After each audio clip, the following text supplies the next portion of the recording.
thrusted a state of play out of nowhere onto us. That happened yesterday on Wednesday, March 9th. And today is Thursday, March 10th. I don't know why I just did that.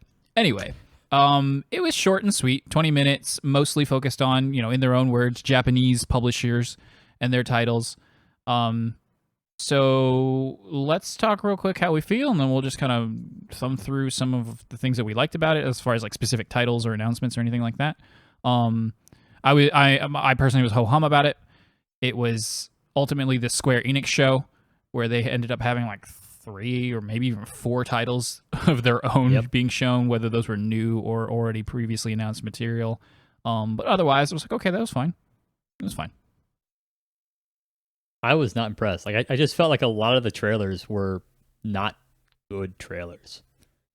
I would agree with that. Yeah. And there was some, like I remember for that was it Forspoken? Like you could tell that they had gameplay, but then they were intentionally like modifying the speed of the gameplay clip, and it was janky, and it just a lot of them just seemed like they made a trailer that they weren't ready to make, and the game wasn't ready for it, and it was recently delayed.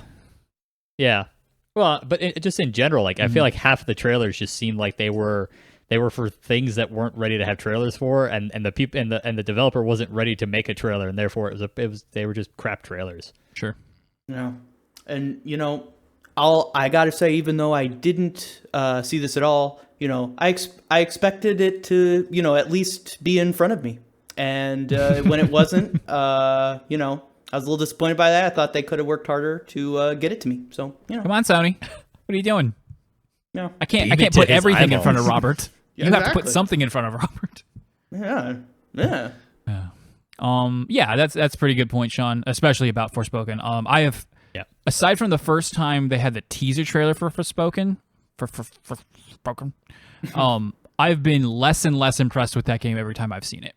I don't want to play it at all anymore. Initially I was like, oh, that seems kind of cool. With the small caveat, and Jason's not here because I wanted to make this reference, we've been reading through the Mistborn trilogy.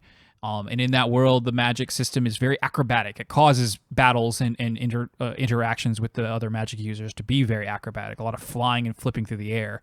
This game shows me what a Mistborn game might look like. And that is its only saving grace. Otherwise, I want nothing to do with it. Also, I gotta say, the main character of Forspoken kind of looks like she could be related to your wife. She does. And why would I want to play a video game with my wife? I love you, baby. I just wrapped up an entire series where I did that. What? I just wrapped up an entire series where I did that. No, we love our wives here at NFTP. We do. It's true. All of us. They don't want to be in our content. Especially when they tolerate playing 25-year-old turn-based RPGs with me. Forced her. Force-fed her mimosas while she cried and couldn't keep up with the really complicated, too poorly translated story. I can't wait to show her Advent Children. No, don't do that to her. It'd make her even more confused. That's how you get divorced. All right, well, let's go through some of the specific titles. I watched part of it, and then I watched part of it again today, the parts I had missed. And I didn't see this game the first time, but I liked what I saw this time, and that was Exoprimal by Capcom. Yes. Which is this...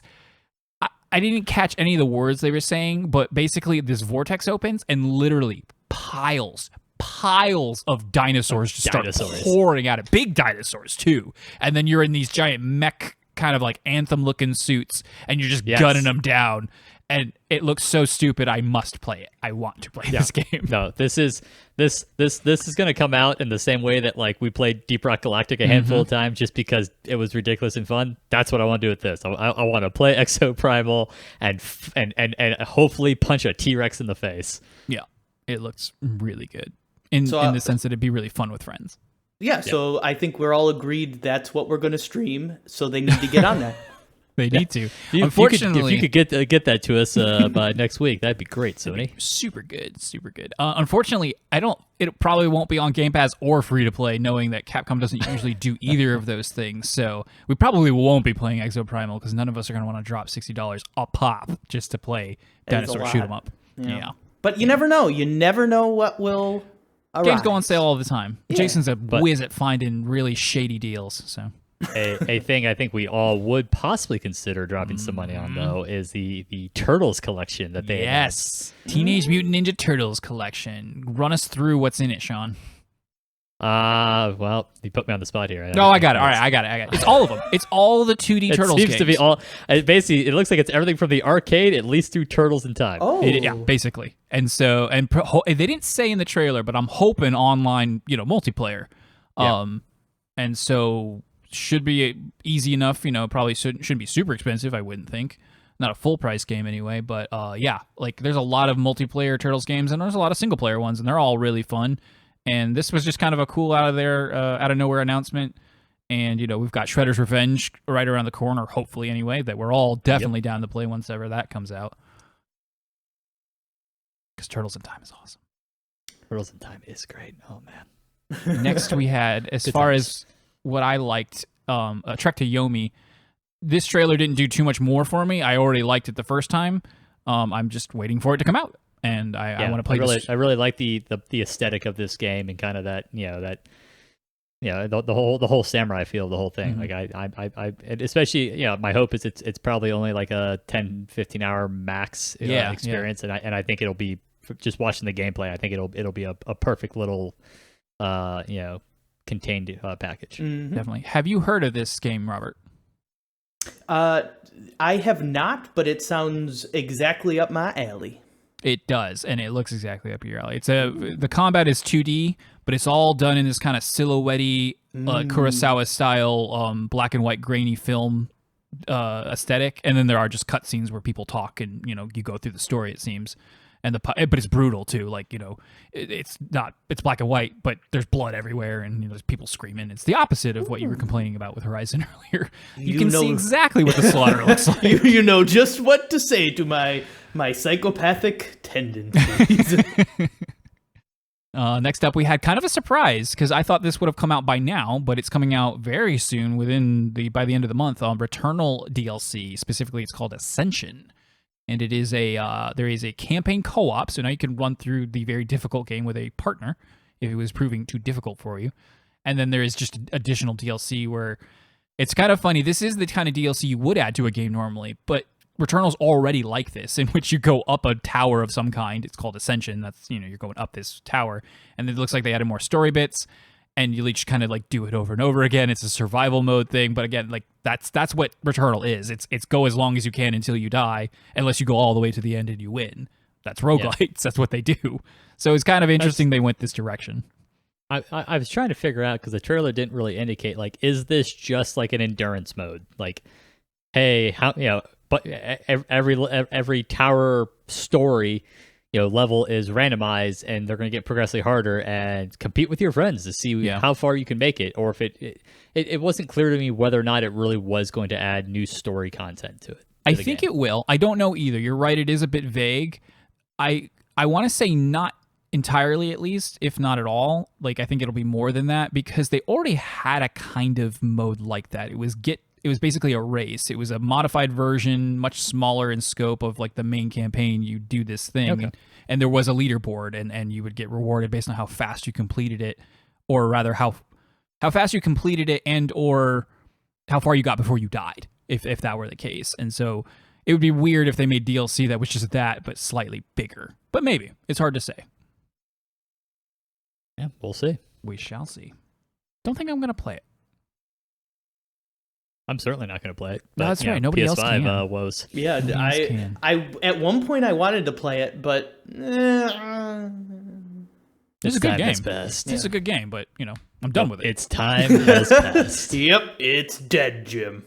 It is dead, Jim. And then lastly, Square Enix had a couple more. So Forspoken is a Square Enix game. And then they had two more at the end. That was a little capstone. Well, and don't forget the Enemy of Chaos, the Final Fantasy Origins. What? The demo's dropping. Stranger in Paradise, or Stranger of Paradise, Final Fantasy Origins also. So you're right. They had 4 games in this state of play. Yep. That was really brief, culminating with these. It was a demo's coming, mm-hmm. but then they culminated with these 2 new announcements. Yeah. So it looks like you wrote them down here with Diofield was the Diofield Chronicles, which to me looked like Square Enix's take on like Final Fantasy or on Fire Emblem, with maybe like a taste of advanced, like the Advanced Wars, also some no-name units beyond just your named characters. Looked intriguing, yeah, but not enough detail, obviously, in this initial teaser of the game. Seems super samey to like, as far as like the niche and the itch that gets scratched with games like Triangle Strategy. I'm like, those are really close together tactics games. What are you doing, Square? I almost wonder, whereas you're noting the fact that Triangle Strategy is much more, it has the battles, but it's much more about the dialogue. I almost wonder if this one's going to be much more battle focused. Yeah, and it's also like it's got a focus on different graphic style, whereas the Triangle Strategy is like it's embracing that 16-bit persona real hard and on purpose. This is not. This is going in a totally different direction. Yeah. And then there was Valkyrie. I'm unfamiliar with this series. This is a thing that people were excited for. Oh yeah, or Valkyrie Elysium, right? Yeah. Yeah, it clearly I don't know this series, and watching this game beyond saying like, you kind of look like an inferior Nier Automata. It didn't do a lot for me. Also, it just kind of looked bad. It seemed very generic. Yeah, it looked bad. Like everything was like they were showing these scenes of her like in these old ruins, and there was one enemy on the entire screen. I'm like, okay, what? Like I don't know. It's like an action RPG, and I don't know. Good for the fans, I guess, but I'd never heard of it, and this didn't do it for me, and the models look weird, and those cutscenes were really awkward, and pass Square Enix. Yeah. Yeah. Well, sorry, you keep going. No, go ahead, Robert. Oh, I was going to be not helpful and say that you guys are missing the most looked forward to game of the year that they just announced in State of Play, JoJo's Bizarre Adventure. You're right. We totally forgot about that. That's another one where there's definitely some history there that I don't know about. It's a famous anime, and it's in a fighting game, or it's another one. If they've done them before, I don't know. So most games based on an anime are a hot piece of trash. Most of the time. And I mean, I was being facetious. They're a hot piece of trash if you have no love for that anime. They are one of the best things you've ever played if you love that anime, but only because you love that anime, like an ugly child, or a derpy dog or something. I think only Naruto can fit with that. I think most of the others are too ugly to love. I'm sorry. Yeah, I can't. I love One Piece. I could never play a One Piece game. I can't do it. Right. I'm not happy with that play. Come on. Anyway. Now that I've embarrassed myself. Was there anything you were hoping would be there, Sean? Final Fantasy 16. Final Fantasy 16. Where was it? It was the Square Enix show, and they still didn't show it. I know they're waiting. You gave the majority of the show to Square Enix, and we got nothing for Final Fantasy 16. If I'm not mistaken, they sometime this calendar year they did put out a statement where you're not going to see it this half of the year. We're working on it, and it's coming along nicely. We're just not ready to show you anything. I think they had a statement like that, so it probably should have. But I hope maybe we might get it a little bit, because it was 2 years ago now that we saw a reveal trailer at a similar Sony-led event. Not an E3 presentation kind of thing, but just a Sony thing. At this rate, it'll probably be E3 or fall before we see anything. But hopefully it'll be followed by a quick release date, because I really want to play it, because it looks really good. I will say, my final take on this State of Play, and beyond my poo-paw that I already started with it about it, is it has really driven home a thought that's been lingering in my mind for a while that I think it'd be fun to talk about sometime. But we talk about AAA games, and with the exception of things like Turtle Collection and Trek to Yomi, most of these would all be considered AAA games. But there is a big gradient of the difference between a Horizon Forbidden West and an Elden Ring, and something like Valkyrie and Forspoken. I think we may need to expand our titling, because even amongst big publishers, they're getting to be a big difference, and a lot of these just seem kind of like the lesser version of AAA games.